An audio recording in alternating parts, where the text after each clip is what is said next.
Halo semuanya, selamat datang kembali di Opsiana Podcast di season terbaru dari Opsiana. Di mana season ketiga ini gue akan secara penuh membahas tentang konten kreator.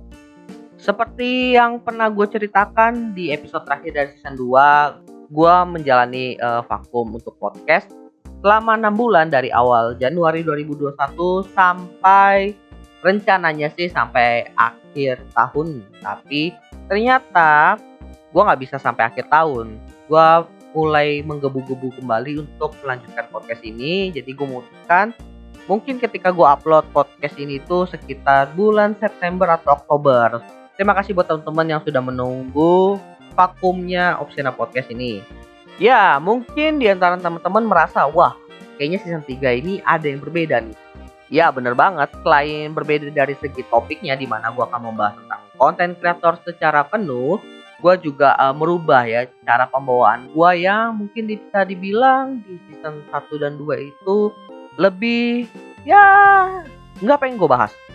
Tapi gue berusaha sebaik mungkin belajar bagaimana cara menyampaikan sebuah topik lebih menarik dalam kurun waktu 6 bulan. Sebenarnya bukan 6 bulan sih, gue udah mulai juga dari tahun 2020 di mana saat itu ya pandemi, dan gue situ udah mulai benar-benar fokus konten juga.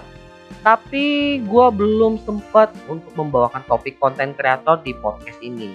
So gue memutuskan di season 3 ini gue mau bahas tentang konten kreator. Sebagai pembuka untuk episode pertama dari season ketiga ini, gue akan sedikit bercerita tentang pengalaman gue menjadi konten kreator.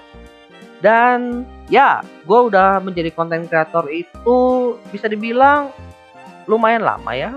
Mungkin gue start itu udah sebenarnya dari SMA, gue udah mulai bikin konten bareng teman-teman gue bikin YouTube. Tapi sedikit terganggu karena lah bahwa seorang anak SMA itu kalau bikin konten biasa cuma have fun saat itu dan bisa dibilang nggak serius.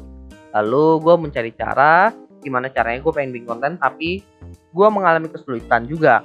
Dan gue baru benar-benar bisa fokus itu untuk bikin konten kira-kira 4 tahun ke belakang. Dan itu adalah tahun 2018 di mana Opsiana Podcast adalah konten pertama gua yang menjadi bisa dibilang pionirnya. Dan bisa dibilang udah bertahan lama, udah 4 tahun juga. Dan ini adalah konten paling panjang yang pernah gue buat dan paling banyak. Wih, minta tepuk tangannya dong. Nah lo, kalau tepuk tangan keren juga. Sedikit flashback ke belakang ya. Jadi kan gue udah mulai konten itu dari zaman SMA. Sebagai anak SMA, gue itu bikin video untuk diupload di YouTube bersama dengan teman-teman kelompok gue atau bisa dibilang tongkongan gue. Dimana saat itu sekitar tahun 2012-2013. Jadi gue masih kelas 1 SMA tuh. Gue bikin konten short movie. Dan sebenarnya saat itu sih udah lumayan ada beberapa YouTuber yang udah bisa dibilang videonya udah gue tonton kayak siapa ya, LDP, gue juga lupa tahun berapa gue nonton. Terus gue udah tahu videonya Chandra Leo saat itu, saat dia belum terkenal gue juga udah nonton. Gila, gue juga pernah lihat tuh saat dia dulu kurus. Terus kenapa gue bikin short film? Karena ya saat itu yang booming ya short film. Kita sebagai anak SMA saat itu ya cuma tahu have fun lalu ikutin tren aja. Jadi ya kita bikin short film atau short movie.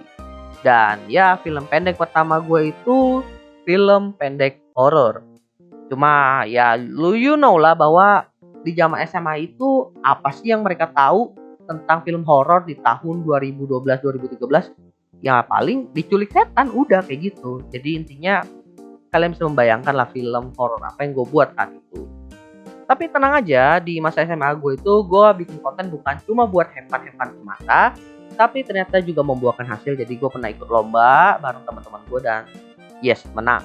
Ya bisa dibilang agak sombong dikit tapi bodo amat ya. Dan gue ikut lomba itu sekitar SMA kelas 3, di mana itu bisa dibilang setelah gue UN. Jadi gue memang punya waktu luang cukup banyak sambil menunggu waktu kelulusan. Akhirnya gue sama temen gue itu memutuskan untuk ikut lomba dan bikin film pendek juga dan menang. Terus lanjut, ternyata setelah masuk ke zaman kuliah itu, gue dan teman-teman gue itu ya bisa dibilang udah susah buat ngumpul. Akhirnya kita harus jalan masing-masing sendiri. Dimana ada beberapa teman gue yang tetap menekuni bisa dibilang konten kreator, tapi formatnya itu bukan konten kreator yang ngupload di YouTube ya, jadi nerima project bikin video, lebih ke situ. Jadi bisa dibilang konsepnya konten kreator saat itu agak beda. Lalu di masa-masa kuliah itu gue nggak sempet konten, karena bisa dibilang kuliah gue itu cukup padat, karena gue ngambil IT sih, ya elah orang ngambil yang susah-susah ngapain sih, jadi nggak ada waktu kan. Tapi ya itu juga namanya alasan kan. Dan yang bisa dibilang memperburuk suasana saat itu untuk mulai ngonten adalah gua itu sangat terpaku dengan yang namanya bisnis. Jadi gue pengen banget punya bisnis sendiri.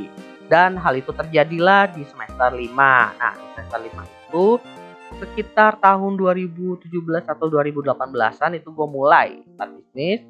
Dan di semester 6-nya akhirnya berarti setengah tahun kemudian, disitulah gua memutuskan buat bikin konten. Loh, kok lu baru bikin kontennya pas saat itu, Win? Nah, di sini gue bakal cerita agak pelan ya. Jadi di tahun 2017-2018 gue kan mulai bisnis, dan gue mulai mencari cara bagaimana gue bisa scalable bisnis gue. Dan gue mulailah cari di YouTube video-video tentang bisnis. Dan gue ketemu sama videonya Gary V. Dimana saat itu Gary V itu bisa dibilang namanya lagi mulai naik. Lalu gue coba nonton videonya. Lalu gue berpikir, wah kok nih orang bisa begini banget cara ngomongnya, kayak gini kayak gitu. Agak berbeda dari pebisnis yang pernah gue tonton di YouTube dan di webinar lain begitu, yang bisa dibilang karismanya kuat, itu tenang pembawaannya. Dia itu lebih menggebu-gebu dan bisa dibilang penggunaan kata-katanya agak-agak kasar. Karena unik, gue mencoba mendengarkan apa aja sih advice yang bisa diberikan oleh pebisnis dengan gaya nyentrik ini. Lalu dia bilang, buatlah podcast untuk membantu lu branding. Bukan cuma branding secara personal, tapi branding secara bisnis juga. Lalu gue mikir, podcast, apa itu podcast? Lalu gue mulailah riset-riset, dan ternyata podcast itu adalah semacam siaran audio yang direkam kemudian diupload, dimana di rekaman audio itu kita membahas sebuah topik atau mungkin ngobrol dengan orang lain. Dan biasanya itu pembawaannya mungkin ada yang bilang saat itu mirip radio lah, atau enggak itu siaran radio yang direkam kemudian diupload. Ada yang bilang kayak gitu. Sebenarnya referensi untuk podcast di tahun 2018 itu, 2018 awal ya, sangat-sangat dikit dalam bahasa Indonesia.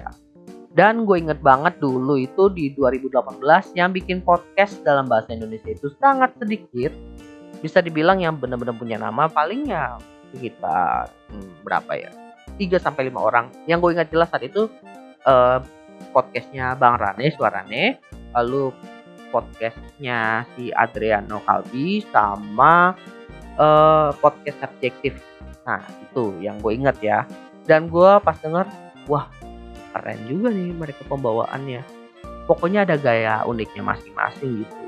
Tapi saat itu gue belum kepikiran buat bikin konten.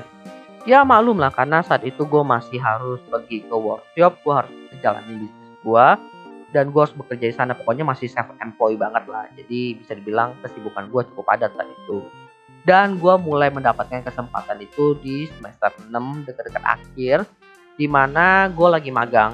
Gue ngomong ke teman gue mau magang, jadi tolong handle dulu, gue nggak bisa bantu secara langsung ke sana gitu. Nah disitulah gue memanfaatkan waktu gue yang lebih untuk bikin podcast. Dan bisa dibilang itu masih saat-saatnya naik ya. Gue bisa dengan bangga dibilang bahwa gue itu adalah salah satu angkatan pertama di mana tren podcast itu lagi booming-boomingnya. Tapi gue juga masuk angkatan pertama yang gagal booming. Iyalah, karena itu adalah konten pertama gue, Opsiana Podcast season 1, gue ngebahas tentang bisnis. Bisa dibilang topik yang cukup berat, tapi toh gue bawainnya dengan santai, karena ya gue cuma menceritakan pengalaman yang gue lakukan dan gue alami saat itu, bisa dibilang. So buat apa gue malu ya. Dan bisa dibilang saat itu belum cukup sih, bisa dibilang baru naik banget gitu kan podcast, jadi masih baru-baru banget. Gue nggak perlu mikirin view, toh orang banyak yang belum tahu apa itu podcast. Lalu ternyata di tahun 2019 awal itu terjadi perubahan besar ya. Jadi gue udah selesai magang dan gue harus skripsi. Nah, ketika gue skripsi itu gue memutuskan untuk lanjut bekerja di kantor gue yang pertama, dan gue memutuskan untuk fokus dulu di situ. Dan ternyata temen gue juga sepakat kalau begitu ya udah kita end bisnisnya. Nah, gue terpaksa harus berubah topik podcast gue karena bisa dibilang oke lah, gue masih bisa nge-share sisa-sisa ilmu bisnisnya itu. Tapi udah nggak relevan nih kalau gue bahas bisnis doang. Oke lah, gue bahas tentang perjalanan karir gue dari A sampai B, sampai C, sampai D. Pokoknya bertahap sambil menyelipkan beberapa konsep bisnis yang udah gue dapatkan dari pengalaman gue berbisnis kemarin. Lalu terus di 2019, lalu 2020, gue terbikin konten. Tapi jujur, di kantor gue yang lama itu gue pekerjaannya lumayan berat dan banyak, sehingga gue mengalami yang namanya burnout, dan hal itu sangat berdampak pada kemampuan gue dalam memproduksi konten. Dan jujur gue nggak pernah menyangka hal itu bakal terjadi di gue ya, karena gue itu punya bisa dibilang stamina yang biasanya oke untuk memproduksi konten-konten kayak gini, tapi ternyata gue bisa burnout juga. Makanya jangan heran ketika kalian cek untuk season 2-nya itu di tahun 2020 jedanya lumayan banyak. Kok bisa kayak gitu, Win? Ya karena gue burn out, teman-teman. Kan gue udah bilang gue burn out. Makanya gue di tahun 2020 itu bisa dibilang sebulan gue cuma upload sekali. Sebulan sekali. Terus gue berusaha untuk mencari peralihan di tahun 2020 itu. Dan ternyata secara tidak terduga gue yang pemalu ini menggunakan TikTok sebagai pelampiasan gue. Gue juga kaget kenapa gue harus menggunakan TikTok. Padahal itu adalah bisa dibilang sebuah platform yang berlawanan dengan keinginan gue di awalnya. Tapi ya udah, gue coba aja dulu dan gue bikin akun TikTok yang niche-nya sangat berbeda dengan Opsiana Podcast ini, di mana Opsiana Podcast ini bahas tentang bisnis dan karir. Gue di situ bahas tentang salah satu hobi gue yang saat itu gue tekuni. Sebenarnya mulai dari 2019 sih gue tekuni, yaitu berkebun. Dan ternyata engagement-nya lumayan tinggi di TikTok. Dan gue bener-bener mulai belajar banyak tentang bagaimana menggunakan sosial media, bagaimana memproduksi konten yang baik, bagaimana manajemen produksi konten. Pokoknya banyak hal yang gue pelajarin ketika gue bikin dan menjalankan akun TikTok tersebut. Dan sekali lagi hal itu memperparah Opsiana Podcast di season kedua.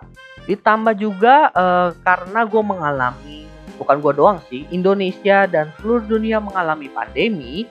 Hal itu membuat gue kesulitan mencari referensi-referensi baru. Karena ya kalau lu cari referensi tentang bisnis A, bisnis B, kebanyakan kan ya jeleknya sih banyak yang bisa dibilang gulung tikar.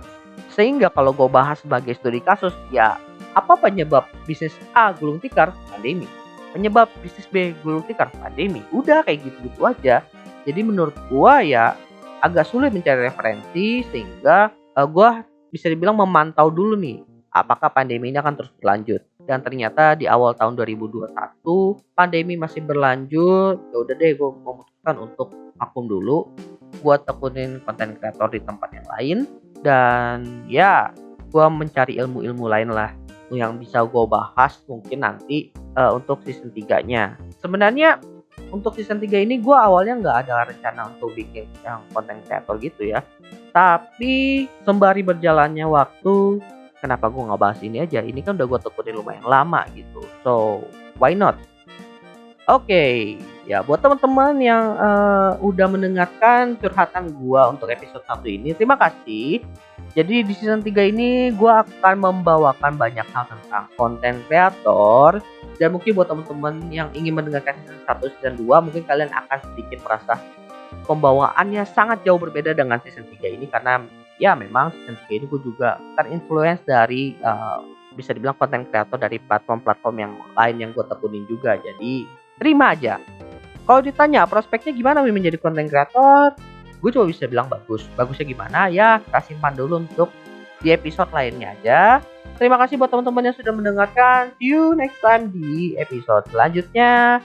Bye bye.